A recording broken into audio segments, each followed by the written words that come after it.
Hello, and welcome back to my channel. Today I'm starting a new series I will be calling Underdog Stands.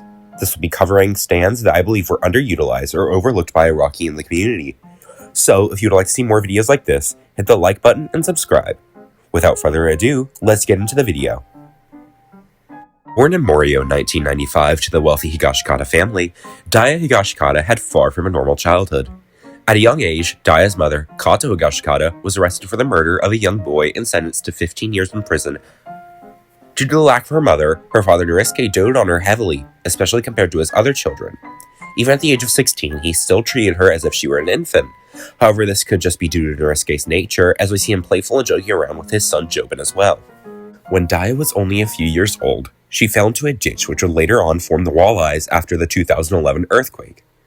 It's assumed this event granted her a stand ability, as she stated that ever since that event she had lost significant use of her eyesight, instead relying on her physical touch to be able to identify objects and people.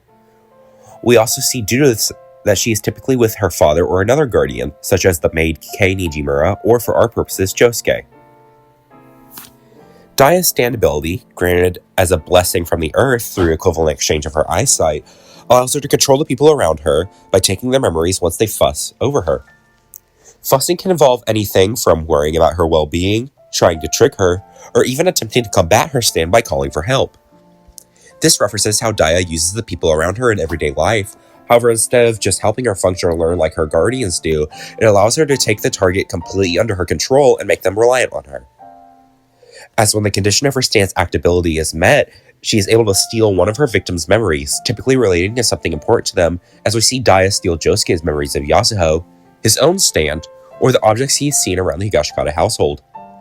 These memories manifest physically as chess pieces with a clear orb in the center, supposedly made of glass or plastic, which contains the stolen memory of the individual. When pressed to the face, Daya is able to experience the memories of this individual as if she were there for the event or if she were the person themselves.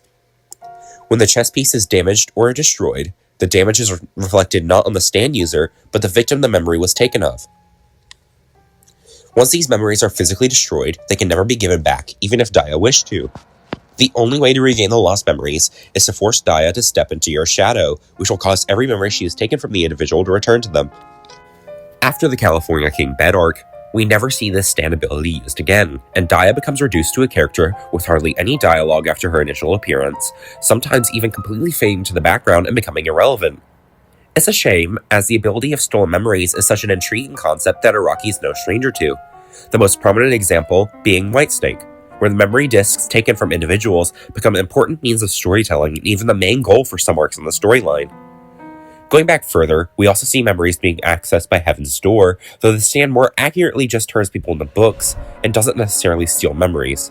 But it is possible for Rohan to make a person unable to remember certain events by either writing a command into their pages or taking out the page entirely, as we see in his first appearance.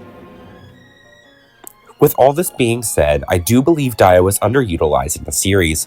However, in the storyline Iraqi presented us with, I do not see a way she could effectively be used, as due to her disability, she's unable to typically stand on her own in a true battle. As Josuke was tasked with preventing harm to her, he did not want to physically hurt her with his stand, but other enemies of the series have no such obligation, as we saw with Damo Tamaki. So, for the purposes of the story of JoJoLi and overall, Daya was used to the fullest extent she could have been. However, this doesn't mean we should forget her powerful stand or underestimate her. Who knows, maybe Iraqi will bring her back in the JoJo lands and we've yet to see her full power.